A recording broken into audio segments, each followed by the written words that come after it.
Hello, ladies and gentlemen, and welcome to the Coast to Coast Combat Hour, brought to you by AllAccessMMA.com. Check out AllAccessMMA.com for your MMA interests and our video podcast. As always, I'm joined by my co host, Ed Carbajal, and I am your host, Matthew Hawkins. Ed, what is going on, brother? Nothing much, man. We had some storytelling, Rocky Balboa esque type of boxing this past weekend. I mean, I found it refreshing to actually have some real boxing contests. It almost felt like watching the boxing of the '80s, 70s and '80s with this whole Fury Wilder thing. And the weather's changing up here, and I got keel hooked on Saturday, so my ankle still hurts. So other than that, I'm doing pretty good. Doing well then, huh? Yeah. Uh, yeah, no, I guess we'll start off with Fury Wilder 3. Fury picks up the knockout win in the 11th round after one of the most, I want to say back and forth, but really it was just a round where Wilder put down Fury twice in the fourth, following after he had been knocked down in the third. But you talk about it being the excitement and the what we kind of expect from a mega event. And I mean, I can't even remember the last heavyweight fight other than maybe Fury won and Wilder won, where it was kind of back and forth, and you wondered a little bit towards you didn't really wonder in this fight. You just wondered Mhm. if Wilder would land another big punch. But I feel like I got to go back to watching like Joe Frazier Ali to remember the last time I remember people getting knocked down and getting back up, and Mhm. it being especially at heavyweight. Um, Mhm. the Tyson era was guys Yeah. getting dropped and never getting back up. You Yeah. kind No, of that's why I made that reference about the '70s and '80s. It was just mhm, like these wars stuff they make movies out of. I wouldn't be surprised if there's a 30 for 30, you know, maybe even 5-10 years from now on their trilogy, just because of when you look back at it. And plus, I think I said last week too how just the closer we got to it, like at first I wasn't really feeling it, but I mean, you really do need three fights to. I mean, trilogies exist in combat sports to for the dramatic reasons that this, everything. No one coming out of this weekend that saw this is like mad that it happened. And there's actually, I saw this morning, there's people that actually wouldn't mind seeing a fourth one. Not that there's any reason to. There's nothing contractually or anything that would make that happen, especially based on what Tyson Fury said at the end of the in the post fight press conference, but or his post one of his post event interviews. But it's definitely one of those things that it's like, man, this is like, you want to, if there's a box set of all three like fights, that's like a combat sports enthusiast, like that's something you definitely want to own, yeah, you no, know. I mean, like you said, it told the story. It was one of those things that unfolded where a story was told, where you had the favorite taking the lead early and then falling behind a bit and wondering if he was ever going to get back up, and Fury being the Undertaker when it comes to getting knocked down by the Wilder. I just don't. I mean, it's just crazy. His chin is insane. I mean, usually they talk about the white guys how at the end of the fights they show more of the damage, Mm-hmm. just because of the pale skin. And he goes out there with one of the biggest punchers in boxing history, and I mean he's out there dancing and singing, and Mm-hmm. doesn't look like he even has a scratch on his face. So, I mean, Fury is one of the guys that it's going to go down in history as one of the greatest heavyweights of all time. And if Yeah. he's one more big rival away from really cementing himself in the history books because I Mm-hmm. don't the idea, the intrigue of another Wilder fight, maybe a couple years down the line, if Wilder wins some fights, it is definitely intriguing because of his punching power. But God, for his brain cells and for everything else, I think he needs to avoid Tyson Fury. I mean, he Oh he looks yeah. like he looks like he survived a train crash And after the last couple. a lot of people like to give Wilder a lot of, he's not the best loser. Not that anyone is a great loser. No one's happy when they lose. Mhm. There's losses, there's lessons in losses. You hear that often in any martial art or combat sports, but it seems like, I mean, even though he does seem to learn because he tried to do other things in this bout, there was things he didn't do differently. But I just feel like one of he already started saying, "Oh, that's why he came in at 277." Like already looking for like to put some sort of blame. And then the other thing that was messed up, I don't know if you caught that at the end of it. Um, when Fury tried to like bump fists with him and say good job, great match and all that, Wilder was kind of like, no, I'm not trying to do any kind of sportsmanship. And I'm just like, come on, dude, like you guys fought 3 times and that's it, Yeah. it's over, it's settled. Like you really can't like freaking Evander Holyfield and Mike Tyson can be cordial with each other. Mike Tyson bit off the man's ear. You know what I mean? Like, come on, dude. Yeah, I did see what I thought was a release that Wilder put out where he gave Fury credit and kind of admitted that it's just not the matchup for him in a Mm, bit. But I I don't know, the immediate fight thing. I don't know, especially when you've been beat to hell. I kind of get the like not necessarily love for the other guy. They've never had a love yeah. loss, so I kind of understand that in a sense. I think we will see down the line, perhaps, at least I hope, a little bit of respect shown, especially if we start talking about a 30 for 30 or something down the line where maybe it all comes full circle. But um, I think Michael Chandler said it best, or I don't know the exact quote he said, but he said something about the effect of, after I've been knocked out or after I've been beat, the last thing I really want is the guy coming over and, who just whooped my ass. And I not having been in that situation, it's hard for me to judge because I know how competitive I am at stupid stuff. So I can only Yeah. imagine, how I might react to being, the reality that uh, you're just not as good as, maybe you've dreamt yourself to be or hoped yourself to be. So, but anyways, I mean, I thought Wilder went out there. I thought he looked good. I just don't think I think he's undersized in that matchup, and I think that in order for him to throw hard enough punches to put Wilder down, he misses too many, and it just gasses him out. Yeah, Uh, I mean, and that's part of. I mean, so like if you're gonna like the Muckers Leeds United just commented the Yank got slapped again, but I mean, if you're gonna come in there with strategies, I mean, think about it, it's boxing. There's only so much you can do when it comes to the rule set of boxing. You only have so many other things you can do that's for the rule set. So if coming in heavier is one of the strategies, then you have to kind of plan for that if you're the other guy. I mean, especially if you admitted in the last fight that an overbearing of weight from your costume was an issue, you pretty much told Fury, okay, maybe if I come in a little heavier and lean on him, that's going to be an issue too.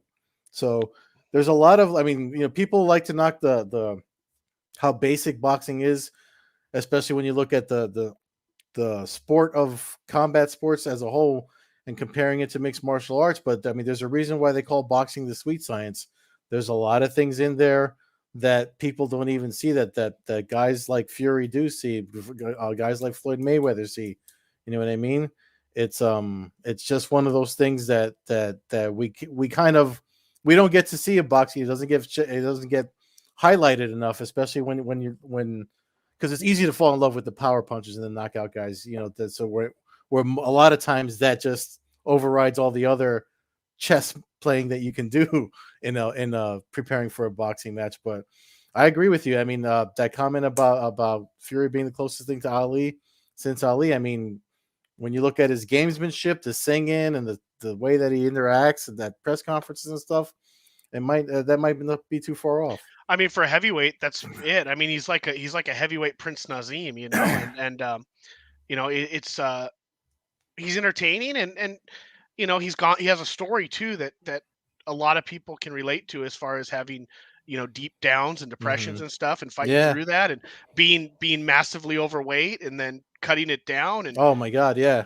being addicted to probably everything under the sun and fighting through that to Yeah. rebuild himself. So I mean there's a lot there, and I mean I So hopefully he yeah, stays on the good path and doesn't nothing comes I up, think he will. I think he will, especially he's got his dad riding him a lot for a lot of stuff. But one of the things, I mean, I before we move on past this, one of the things about this whole thing is like just looking at the heavyweight division, like the entire heavyweight division. What's next? Because I remember I was kind of like a little bit upset about the Joshua Fury thing not happening because this. Then we got this great fight, and now we're looking and Josh Anthony Joshua lost the belts. Alexander Usyk has it. The day of, I think it was that Saturday. Joshua already, or that Sunday after, Joshua was like, "I'm going to invoke the rematch clause." So it's like, okay, you're going to make us wait anyway. And the post fight press conference, Fury was just like, "Listen, whatever happens with them happens. I'm gonna," because he said I mean, he's right. He was in camp for about 6 months. And when you look at getting ready for Joshua, then having to switch over to Wilder, so he was like, "I've been in camp for like 6 months. I'm gonna take some time off, and whatever happens, I'll see what who's ready to do what." But I mean, it's fun. Like, not for nothing, heavyweight boxing is fun right now. When you look at Usyk, and then what's the mandatory challenger Dylan White, um, Usyk, Joshua's still in there. Ruiz was at the fight in Vegas, and there's talk of maybe a Fury Ruiz, which I wouldn't mind seeing that.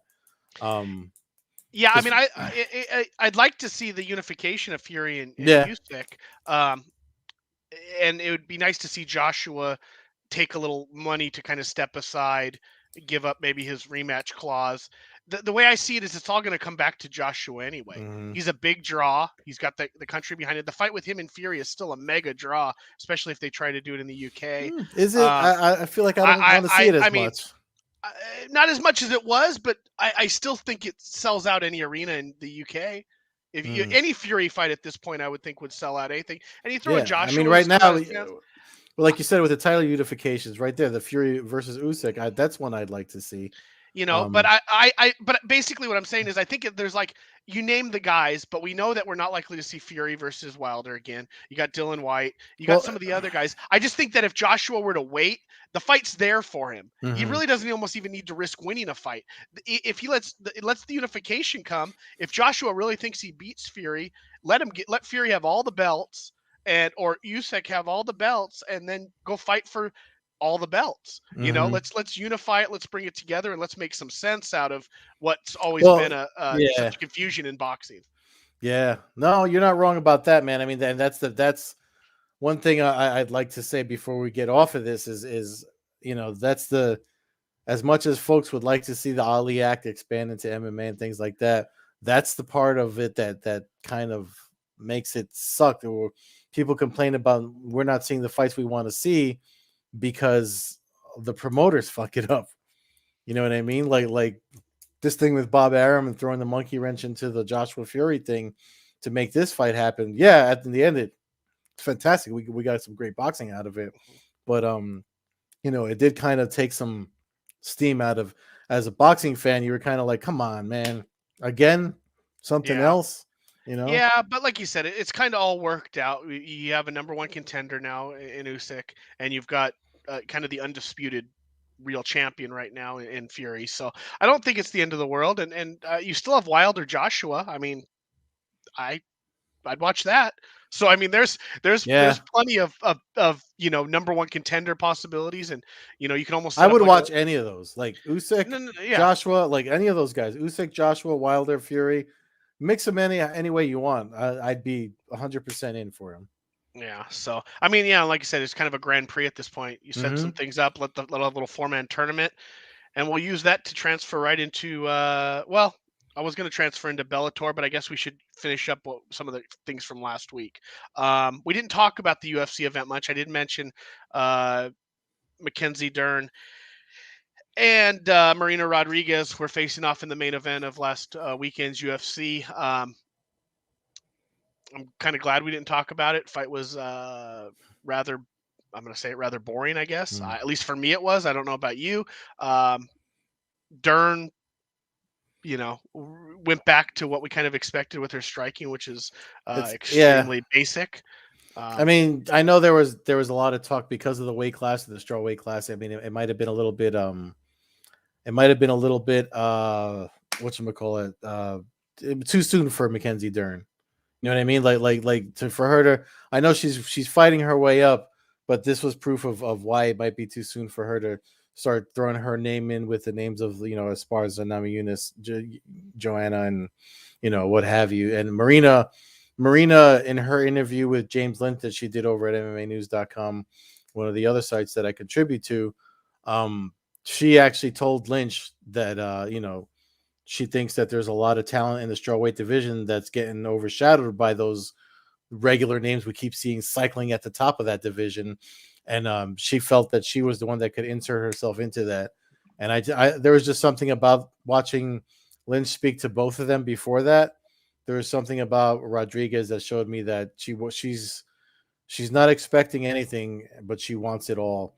Versus like Dern was kind of like Dern was like already talking about sitting cage side and stepping in for if Zhang or Namajunas can't. You know what I Mhm. mean? And that's obviously not going to happen now. You know what I mean? Like UFC's not going to call somebody that just lost to step into something. But then again, you never know with the logistics in the time of COVID, especially with a somewhat shaky card coming in New York.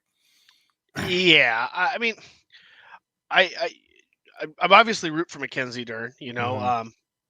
She's 28 now, so she still has plenty of time Oh to yeah, learn more. I just wonder if she ever will, and I don't mean that she won't try, but like, is she just going to be the female Damian Maya? And not that that's anything wrong with that. Not that there's anything wrong with that, but he always ran into that can't take this person down or just can't outstrike this person or if you enough get to because somebody that's too busy to impose your grappling. I mean, sometimes if you get someone that's too scrambly or too busy for you to that you can't slow them down and make them fight your fight, which is what Mhm. that's what happened. I mean, that's what happened to Mackenzie Dern, unfortunately. I mean, again, it's just like I said. I thought it was a little too early for her anyway.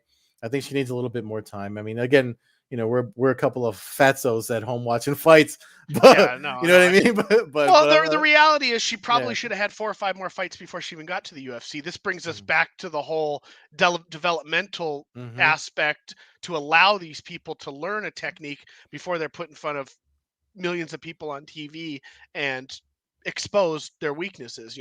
That those weaknesses should have been exposed, Yeah. in Lubbock, Texas, or something on a Cage Fury card or something. And I know she had some thoughts prior to the UFC, but it just seems like that's kind of becoming a trend with some of the more marketable people, let's say, that the Yeah. UFC likes to sign, maybe a little premature, before they actually are geared up to compete at the top five, Yeah, world that's an cast level. exception right there, though. I have to agree with Mucker's leads, Paddy Pimblett. I mean, that guy put in his time and won some titles at Cage Fury before he. Oh, Yeah, dude, he's yeah, put his time. I mean, he yeah. he probably overfought his welcome Hmm. in the Which is UK at why, Cage yeah, Warriors. yeah. But I also don't think that necessarily he's gonna. I don't see him being the mega champion that a lot of other people do either. I Mm. think that he's Well, gonna we got have to his see. He's only weaknesses had the one exposed. fight. I mean, we definitely got to see with him. I mean, I feel like all those guys that come in with a little, with the right amount of crazy and right amount of talent. You know what I mean? Oh, dude, I mean, he's going to be marketable. He's going to make a Yeah. ton of money. I just wonder if, I mean, he wasn't undefeated in Cage Warriors, so it's not like he No, hasn't but neither shown. was Connor. You Neither know? was Connor, but we know Connor's weaknesses, and we know that Yeah, the UFC avoided giving him some fights that would have exposed those weaknesses. yeah. And maybe they'll do the same thing with Patty, and really they should. The UFC would be stupid to put him in there with a Division One wrestler or a national champion, because it probably will expose his weakest part of his game. Hmm. Um, Now he might adapt and be able to knock everybody out, and I'll be rooting for him. I think the guy's hilarious and Yeah, it's good. Well, we need and he's that. We need fun. exciting. We need The some sport fun the fights. sport Yeah. needs that. They need a McGregor that's not out there breaking the law every weekend. So Yeah. that's really what we need. Everybody loved McGregor when he was, just the Being Irishman funny. Yeah. beating the hell out of people. Yeah. Um, at least beating the hell out of them in the cage. Yeah. But Yeah. a big win for Rodriguez. Yeah, again, she moves up, and anytime you've got a situation where you're already dealing with a rematch, Mm. for the world title. So that in a sense shows that there's a questionable level of constant contenders. She moves right into that mix, where she could be the one to fill in. I don't think she took a lot of damage, so at any point now, um, we could see her getting thrown into a mega fight, if the UFC needs it ahead of actually scheduling her for one. So Hmm. that was the headliner, of the card, and you know, uh, Yeah, it's a short early card, but I mean, obviously, boxing took everybody's eyeballs on Saturday. I know you saw some BKFC that happened on what is that Friday or Saturday too? Saturday night also, Yeah. yeah, it was a run. So before the Fury fight, I was able to catch up some of the BKFC action. I know they've been in the news for some, not some of the greatest stuff in the world.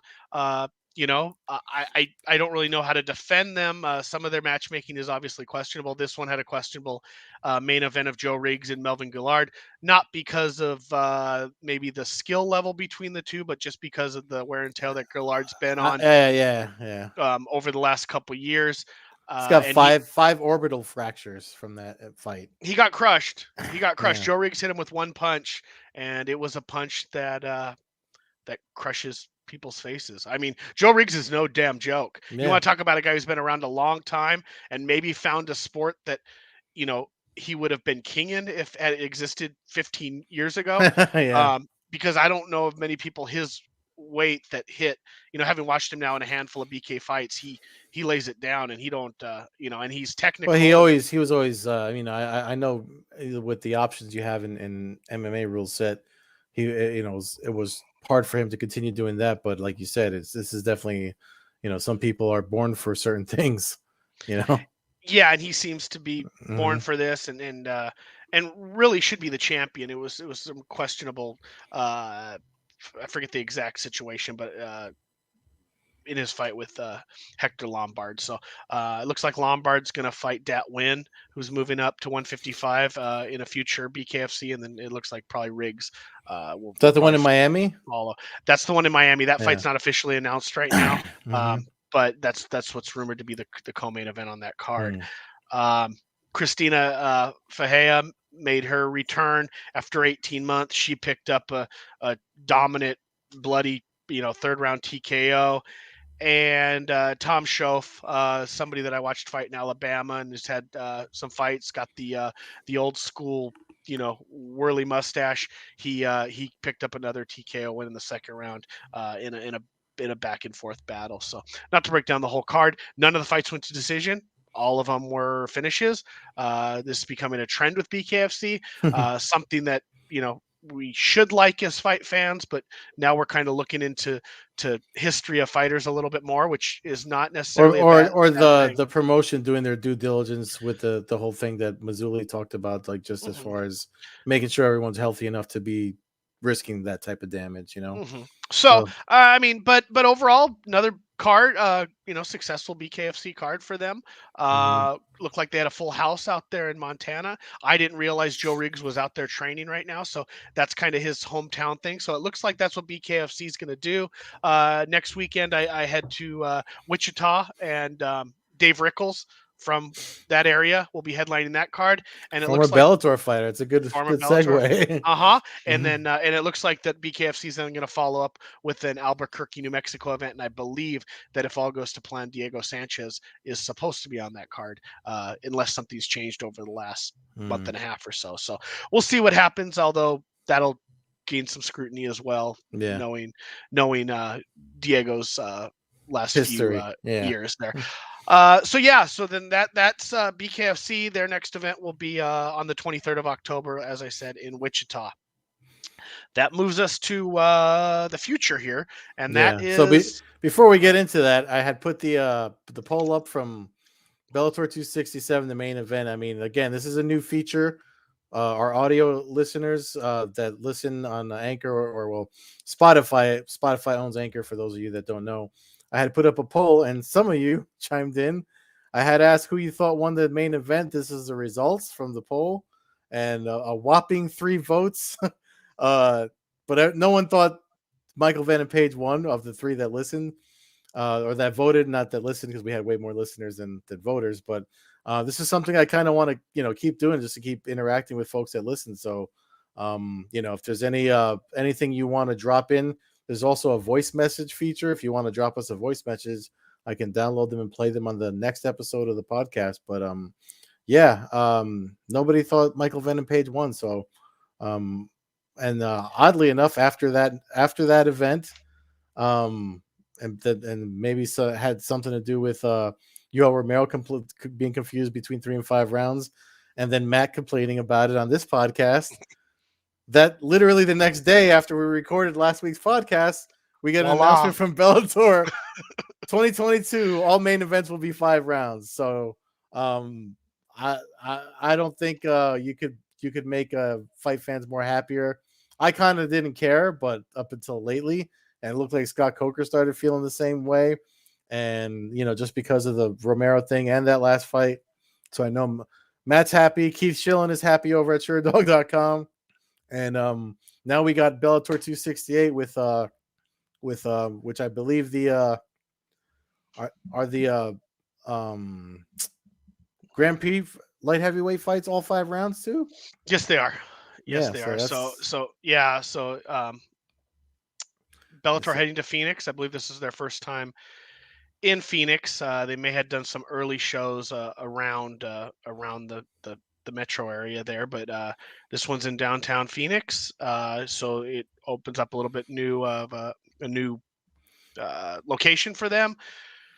The card, top four fights, pretty damn solid. oh yeah. Oh You yeah. know, we'll work our way up there, but yeah, Henry Corrales uh, versus Vladislav Perebubchenko. Parubchenko. Perebubchenko, 16-2 out of Ukraine, fights Henry Corrales. That's gonna be fun. Exciting fight, exciting fight. Corrales is coming off a loss where he was choked out, but he's lost 3 of his last 4, but top fighting the top of the food chain in Hmm. Bellator. Um, and also, Parubchenko is also coming off a loss. So this is going to be a rebound fight for somebody. Corrales just seems like he's always game whenever I doubt him out. Whenever I, think against him, he seems to pull it out. Going back to the Pico fight, he's on a downslide, but I think it's put up or shut up for him, and I think Hmm. Corrales probably will figure out a way to pull this one out as well against the one of the newer fighters in Bellator. Yeah, I mean, I'm not for nothing. I kind of like, I'm really glad that we, for folks listening to this on the audio, we bring up the Bellator.com event info from their website, and it looks like fans have 52% of the fans have picked Parubchenko to win this one. Um, I don't, at the risk of sounding biased every time I see these hard to say names from that part of the world. I feel like it's hard not to pick them. Like it's almost like Khabib laid the trail for. I know he's Ukrainian, but Mm. you know what I mean. Just that part of the world. Anybody that trains to fight there just seems to be a hard time for anybody. So I think I'm going to side with the fans on that one. Yeah, you see his all most of his wins come from Mm, submission, and a lot of mhm, Corrales' loss, including his last one, was from a rear naked choke. So mm. definitely going to be an interesting, card opener for the main card. That moves to former UFC lightweight champion Benson Henderson and Yeah. former Bellator lightweight champion Brett Primus. Hmm. Uh, Man, good fight. Kind Yeah. of flying under the radar. Oh yeah.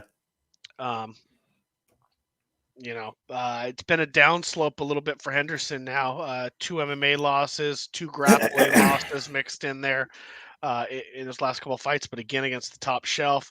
Uh, Premise coming off of a real close fight with Mamedov in his last fight. And he also has a grappling loss to Craig Jones, which means absolutely nothing, especially considering it was Craig Jones. Um, Man, I don't even know who to pick in this fight, to be honest. Yeah. I mean, you talk about a fight that could go any way from a Yeah. 10-second knockout to a snooze fest Oh. to a you know just Yeah. three round all out war. There's really so many possibilities with these guys. Um, if I if you put a gun to my head, I'd pick Primus uh, Mm, based off of uh, age, wear and tear, and just that would just be it. I really have a hard time separating these two fighters. Do you have mm. the odds for that one in front of you, or the percentage? Is that on there? Yeah, it's on. It should be on the bottom here. I mean, it looks like Pretty much coin flip, much like the last fight. mhm. 53, 55%, right in that range. There is always basically a coin flip. I like the one person who apparently picked it to be a draw. That's Well, basically where I I'm mean, at I this was gonna point. I guess say, change that to about 2%, huh? yeah, or maybe three, because I kind of like I hear where you're coming from. You know what I mean? Like I hear where that 1% person's coming from, but uh, and I mean, I like Benson Henderson just as a human being. I mean, I've talked to him a few times, and he's never been like an asshole or anything. When he's been out here in New York or Connecticut for stuff that I've covered for Bellator. And he's just always super like, sit down and talk with you for how long you want to talk, no rush, and like just very open and humble. So it's hard to I mean, it's not like we're rooting against anybody, but I No. agree with you on the wear and tear. The other thing is, I mean, they're both very versed submission guys, right? Benson Henderson's a black belt, and oddly enough, I actually always forget that Brent Primus is good at submissions until I see him try them in his fights. Especially the last time he fought, I was like, "Holy shit! I forgot Brent Primus does all these things." Because for me, I've seen him drop people from striking. We got the Michael when he won the belt from Michael Chandler. I always credit Brent Primus as being the original, the guy that started the calf kick craze Hmm. because of that fight. So I mean, I think man, I feel like like you said, gun to my head. I think Primus might be able to get. I mean, but Henderson's so elusive when it comes to getting a hit. You know what I mean? And that's the thing. If Primus wins, to me, it'll be by judge's decision, because Henderson will not risk his brain. You know what I mean? He'll fall back just to not take try to get the guy to engage in a grappling thing if he can't take him. You know what I mean? And Yeah. that while that might not be good to win over judges, but it's smart for your overall health, which is why, I mean, Henderson's still fighting now. So, but yeah, I mean, in that sense, I could see Primus winning. So I guess I'm gonna lean Brent Primus. Sorry, Benson Henderson, man. I mean, if you win, I'll put it like this. I'll say Brent Primus, but I'll probably put money on you.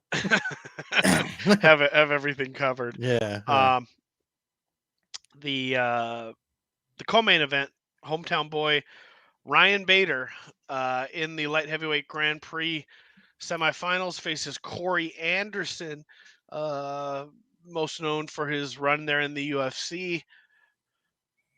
Anderson coming off of a win over Yag Shimiradov, and Bader picking up a win over Machida in a fight where Machida actually looked good early on, and put some pressure on Bader.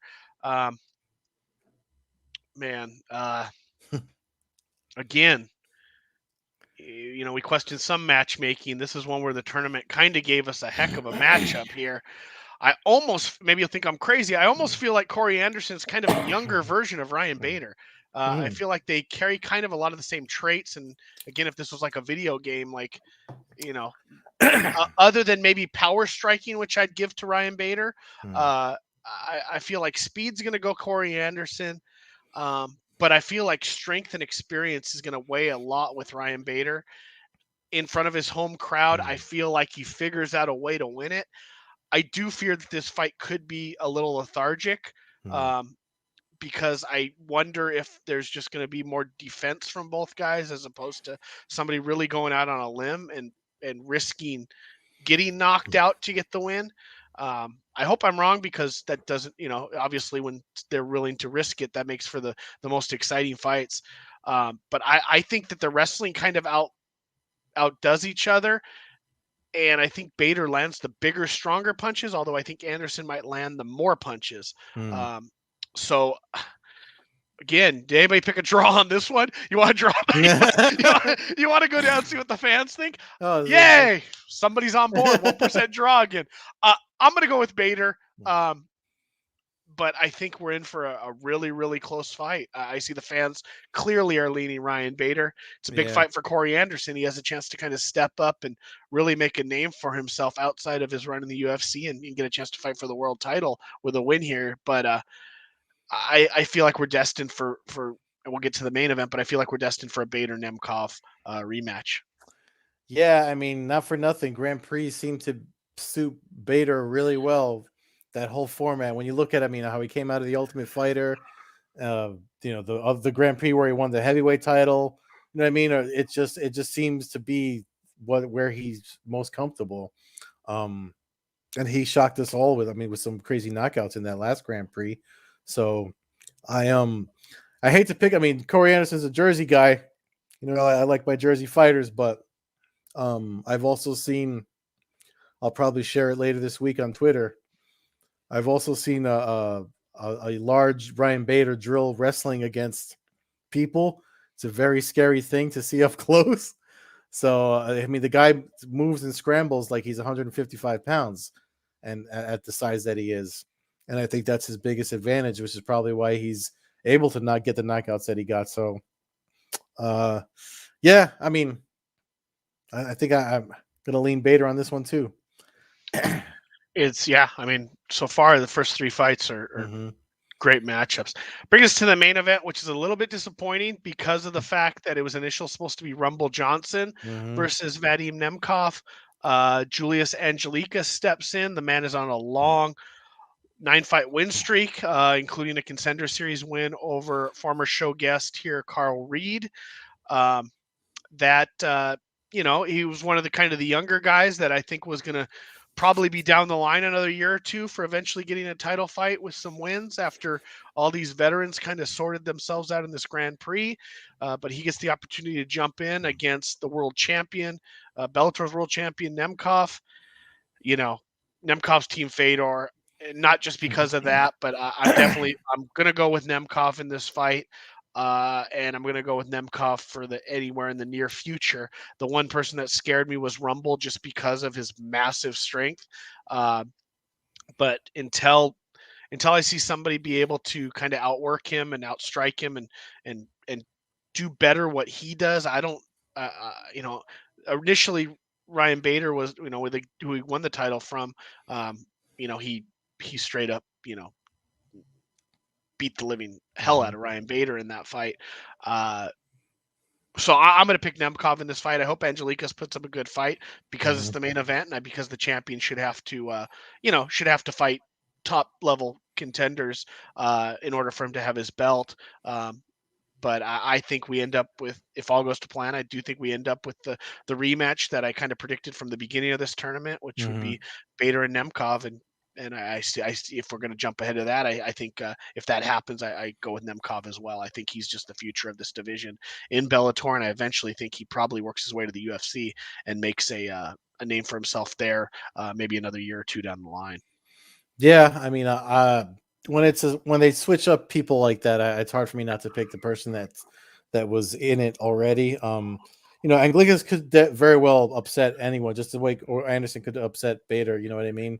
I haven't looked at the odds. I mean, but like clearly people are agreeing with us with Nemkov. I mean, the guy has been impressive thus far. So this is actually, I'm really looking forward to this card, and I haven't even looked at the prelims yet. I know I have to do a piece but the prelims. Oh, look at Karl Brexton's on the prelims against this guy. Yagi Shmuradov. Yeah, no, Yeah, that should be an outstanding fight. you can That's say almost that name right. that's I practiced that one a lot, Yeah, the last one, but that's a fight that easily could be a fifth, main card fight, and a fight that actually means something in the light heavyweight division as we talk about, yeah. alternates and stuff stepping in. A big win there by one of those two guys and could open up the door if another injury takes place. Yeah, Um, and it's funny. I mean, I know Phil Davis was kind of joking around about it, but the if Phil Davis was in it and he lost and is out of the Grand Prix, but when he beat Yoel, who was also supposed to be in it, and because of his postponement had to be removed from it, like it was kind of like not written anywhere, but it just seemed like everyone watching this thing was like, oh well, can Phil Davis possibly be called back in it? And Phil Davis wasn't opposed to it. I don't think Scott Coker was either. I'd have to go back and look at that post-fight press conference, but it's not a bad idea. I mean, if people can if they're ready to go and they can get pulled into it, it would certainly shake things up. It's just sad that couldn't get Romero and Rumble, the way that we thought we were at the beginning of this thing. I just looking at the undercard here. We do have a chance for some. I don't know. It's not history because we've seen it happen before. Can't recall both winning, but the opening bout is Maria Henderson. Benson Henderson's wife is fighting in the opening bout of the card, Oh, according to the order from Tapology. Um, yeah, no, that's what's on here too. So we have a chance at a husband and wife both picking up a No, win. no picture, but yeah, she's They have her on there. Tapology. They have her picture. She's fighting Yeah. Colette Santiago, who's 0-2, Maria Henderson 1-0. So Mhm. a little storyline there. Um, That's good though. I mean, it's good for her because that's going to be on the both Bellator and Showtime's YouTube channel. So if you don't have the Showtime Sports or Showtime app, you're not going to miss. I mean, I've gone on record. I always like Bellator prelims. I always find them to be super entertaining. Even that the last one, like people that were knocking it, I had fun watching the prelims. I snuck those in at the day job, but yeah, but yeah, Bellator's should be a good time this weekend. That's actually I'm looking forward to that. yeah, I mean, anytime you got the world champion, Team Fedor, uh, Nemkov, Bader. I mean, you got some of the bigger names fighting for them, Mm-hmm. guys who have kind of carried the, Bader kind of carried the torch the last couple of years, between being the double champ there. So, yeah, it's exciting. Wish I could make it out to Phoenix. Actually, will be attending. We're not going to talk about it, but Cage Warriors makes their second United Oh, that's States right, on show Sunday. Sunday night. So I have tickets, my ringside seats for that. So I will be at Cage Warriors. I think it's 1:30. A very Um, special day, Sunday. yeah, so that'll add some fun to the end of the week, and then as I said, I'll be heading to Wichita the following week to give some live BKFC experience. But you know, And our audio listeners, FYI, I spoke to Sean Merriman, who's bringing some fights to Burbank, California at the end of this month and Las Vegas in November. I spoke to him about the Lights Out Extreme Fighting promotion. LXF6 is October 30th on Fubo Sports. I spoke to him about that for My MMA News. So, our audio listeners, you can have a listen to that when this portion is done. But yeah, man. I mean, I'm definitely like Bellator is. I love the Grand Prix. Just there's something pride like about it, like Pride Fighting Championship vibes off of those. it's the best way to try to determine who your best fighter is in a sport where there's really no actual way to determine who your best fighter is outside of a one night tournament. But Hmm. even that, you have injuries, you have all the matchups that can throw stuff off. So a Grand Prix stacked from the beginning. Obviously, when an alternate gets thrown in, it changes the dynamic slightly. But Bellator found a 10-1 guy on a long winning streak who, can fill in. And honestly, I think Nemkov probably would have worked over Rumble a little bit as well, but um, it would have been mega exciting to see, one of the guys that all of us UFC fans Yeah, grew up watching. But yeah, I mean, you can't go wrong with Bellator. We had a past exciting week. Hopefully, Bellator keeps that rolling, and like I said, Cage Warriors continues after a first successful show, and then that leads us into the following week. So I think I'll sign us out here. Fans can check out the show at Combat Hour on Twitter, Coast to Coast Combat Hour on Instagram. Again, check us out at allaccessmma.com for our video podcast. Check us out on Spotify, Anchor, Podbean, any other way you might be able to get your audio podcasts. Follow me on Twitter at MMAHawk21, also on Instagram at MMAHawk21. Follow Ed at Carbizol on Twitter, Carbeerzol on Instagram, and Old Head Carb on Twitch. Ed, let's get this Grand Prix going, and I will give you an update from San Diego on Sunday night. okie